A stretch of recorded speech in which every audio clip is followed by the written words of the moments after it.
Hi అండి. ఎలా ఉన్నారు అందరూ? వైట్ సాస్ పాస్తా తినడానికి రెస్టారెంట్‌కి వెళ్ళక్కర్లేదు. ఇంట్లో కూడా ఈజీగా ప్రిపేర్ చేసుకోవచ్చు. ఎలాగో తెలుసా? చూసేద్దాం రండి.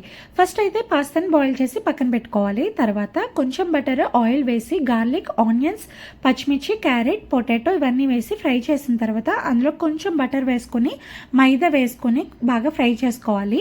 సో, మైదా ఫ్రై అయిన తర్వాత మనకి కొంచెం అరోమా వస్తది ఫ్రై అయినట్టు. అట్లాంటి టైంలో కొంచెం కొంచెంగా మిల్క్ వేసుకొని ఎలాంటి లంప్స్ క్రియేట్ అవ్వకుండా కలుపుకోవాలి. బాగా మిక్స్ అయిన తర్వాత ఇందులోకి కొంచెం సాల్ట్, కొంచెం థిక్నెస్ కోసం చీజ్ కూడా వేసుకోవాలి. నా దగ్గర చీజ్ అయిపోయింది, అందుకని నేను పాలమీగడ అయితే వేసాను. చాలా టేస్టీగా అనిపించింది పాలమీగడతోటి. ఇందులోకి కొత్తిమీర వేసి తర్వాత పాస్తా, కొంచెం బటర్, అలాగే నాకు గార్నిషింగ్కి కొంచెం కార్న్ కూడా వేసుకున్నాను, స్వీట్ కార్న్. చాలా టేస్ట్ అనిపించింది నాకు. ఎప్పుడు చేసినా సరే ఇంత టేస్ట్ అయితే రాలేదు. నేనైతే రెస్టారెంట్లో తిన్న ఫీలింగే వచ్చింది ఇది తిన్నప్పుడు. మీరు ట్రై చేయండి.